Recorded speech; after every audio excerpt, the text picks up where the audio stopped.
নমস্কার দর্শক বন্ধুরা, welcome back to my channel Anupam Funbox. তো আজকে চলে এসেছি আর একটা নতুন রেসিপি নিয়ে, যার নাম হলো চিকেন কষা। তো চলুন শুরু করা যাক। প্রথমে কড়াইয়ে তেল নিয়ে নিলাম।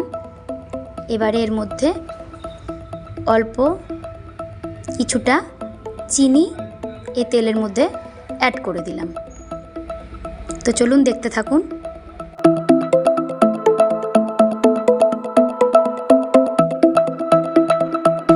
তেলটা যখন গরম হয়ে আসবে তখন এর মধ্যে কেটে রাখা পেঁয়াজ কুচনোগুলো দিয়ে দেব।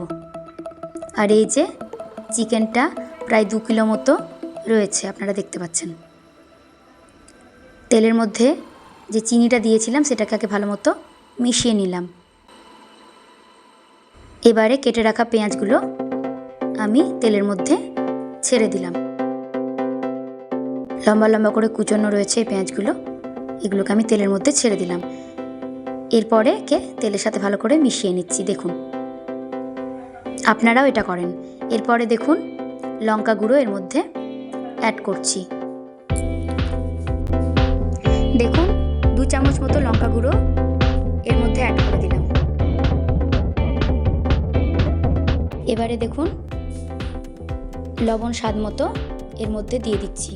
যেহেতু 2 কিলো মতো চিকেন রয়েছে, তাই স্বাদ মতো লবণ আমি এর মধ্যে দিয়ে দিলাম।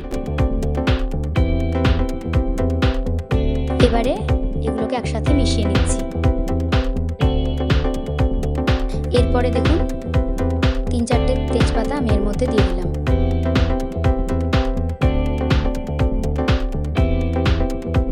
দেখে নিচ্ছি পেঁয়াজগুলো ব্রাউন হয়ে এসেছে নাকি। এরপরে কেটে রাখা একটা গোটা টমেটো ও কাঁচা লঙ্কা 4টে মতো চিড়ে আমি এর মধ্যে দিয়ে দিলাম। এরপরে এগুলোকে একসাথে ভালো করে মিশিয়ে নিচ্ছি। এরপরে বেটে রাখা মশলা, যেমন আদার পেস্ট ও রসুনের পেস্ট, আর তার সাথে রয়েছে জিরের পেস্ট, এই 3টে পেস্ট একসাথে বানিয়ে আমি এর মধ্যে দিয়ে দিলাম।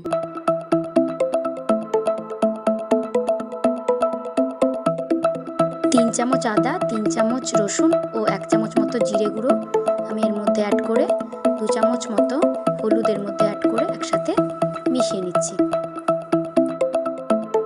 এরপরে দেখুন সানরাইজের পিওর মিট মশলা, তো 1 চামচ মতো মিট মশলা আমি এর মধ্যে দিয়ে দিলাম এই গ্রেভিটার মধ্যে, দিয়ে সবগুলোকে একসাথে মিশিয়ে নেব।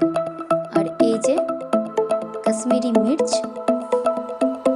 এটা 1 চামচ মতো আমি এর মধ্যে দিয়ে দিলাম এবং আরও 1 চামচ মতো অ্যাড করে দিলাম। তার কারণ চিকেনটা আমার 2 কিলো মতো রয়েছে, তাই আমাকে এর পরিমাণটা ঠিকঠাক দিতে হবে। তো এগুলোকে একসাথে আমি এবারে মিশিয়ে নিচ্ছি যতক্ষণ না তেল ছেড়ে আসছে। দেখুন বন্ধুরা, তেল ছেড়ে এসেছে। এবারে আমি চিকেনগুলোকে একে একে এই গ্রেভির মধ্যে ছেড়ে দেব। সমস্ত চিকেন আমি গ্রেভির মধ্যে দিয়ে দিলাম এবং এগুলোকে এবার ভালো করে মিশিয়ে নিচ্ছি।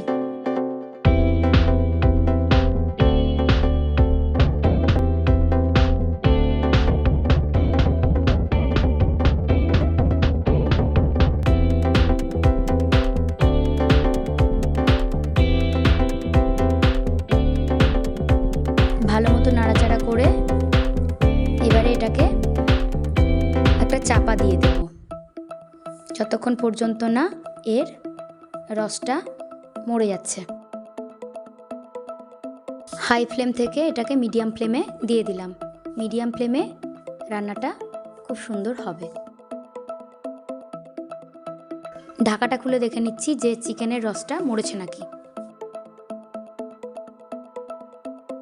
তো দেখুন রান্নাটা প্রায় হয়ে এসছে। আবার আমি এটাকে ঢাকা দিয়ে 5 মিনিট মতো রেখে দেব। 5 মিনিট বাদে আমি আবার ঢাকাটা সরিয়ে দেখে নিচ্ছি যে কতটা হয়ে এলো। তো দেখতেই পাচ্ছেন বন্ধুরা, এর খানিকক্ষণ নাড়া দিয়ে দিলাম যাতে তলা থেকে না ধরে যায়।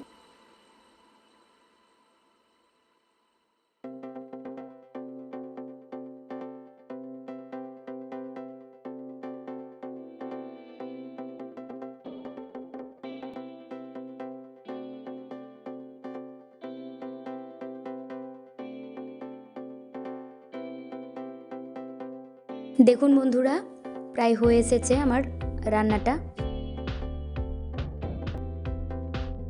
কেমন তেল বেরিয়ে এসেছে দেখুন।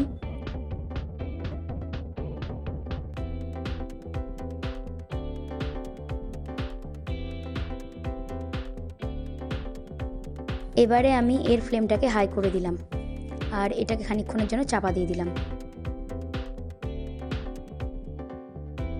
এবারে দেখুন চাপাটা খুলে নিলাম। তো দেখুন চাপাটা খুলে দিলাম। এবারে দেখুন আমার রান্নাটা প্রায় হয়ে এসেছে। এবারে আমি বন্ধ করে দিচ্ছি।